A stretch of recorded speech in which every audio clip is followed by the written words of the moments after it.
If we as Christians fight among ourselves, yet claim to serve in the name of Jesus, how can we glorify His name?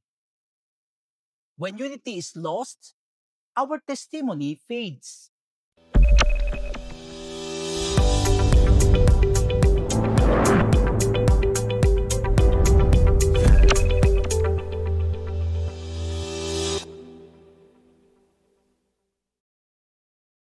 Hello everyone, welcome to our daily manna. Kindly open our Bibles in the letter of Paul of the book of Philippians chapter 2 verse 2. It says, "Make my joy complete by being of the same mind, maintaining the same love, united in spirit, intent on one purpose." May the good Lord bless us upon the reading of His Word. Nowadays, even though we go to church, we still see many problems. Division, fights between members and pastors, and even accusations among believers. People compare who preaches better, who seems more blessed, whose message is stronger. Sadly, many churches today face these painful realities. It is heartbreaking to witness division within the church, especially when it stems from differences between members and leaders about authority, roles, or who founded the ministry. That's why I truly understand the Apostle Paul's heart when he wrote to the churches in Philippi and Rome. He encouraged them to be of the same mind, maintaining the same love, united in spirit, intent on one purpose, according to Philippians chapter 2 verse 2. And he also said, "May the God who gives endurance and encouragement grant you to live in harmony with one another according to Christ Jesus, so that with one voice you may glorify the God and Father of our Lord Jesus Christ," according to Romans chapter 15 verses 5 to 6.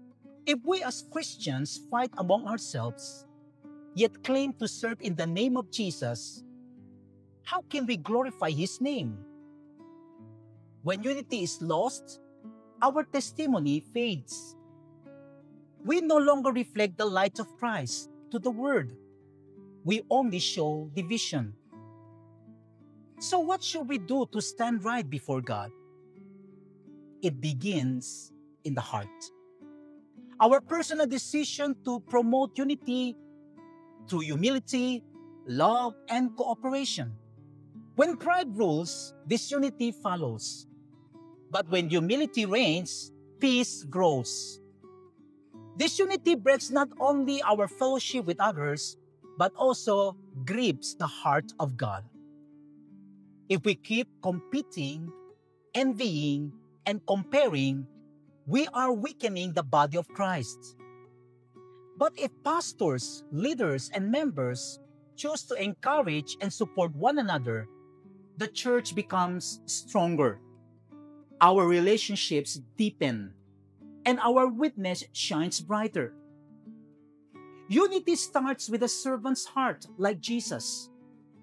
When we humble ourselves, set aside selfish ambition, and focus on Christ's love and peace, we grow stronger together. Remember, our unity doesn't come from our name, talent, or popularity.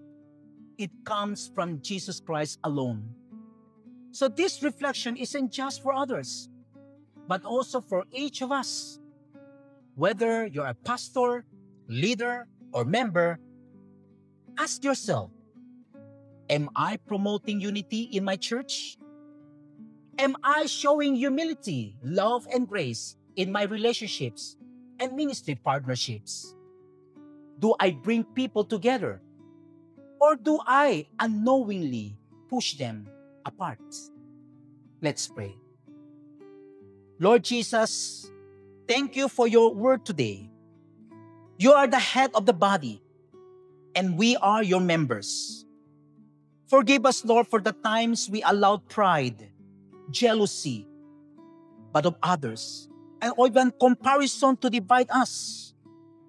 Teach us to be humble like you, to think not of ourselves, but of others. We pray for every pastor, leader, and church worker. Give us hearts that serve, not hearts that compete. We pray for every believer watching right now, whether at home, at work, or in another country. Unite our hearts in your love. Let your spirit heal broken relationships, restore peace in the church, and strengthen our bond in Christ. Make us one Lord, one heart, one voice, one purpose, to glorify you alone. We live all this in the powerful and unifying name of Jesus Christ. Amen. Here's the challenge. The body of Christ is not meant to compete, but to complete one another. When we live in love and harmony, the world sees the reality of Jesus in us. Let us be bridges, not barriers, encouragers, not critics. May our churches become living testimonies of the unity that only the Holy Spirit can bring. God bless everyone, and shalom.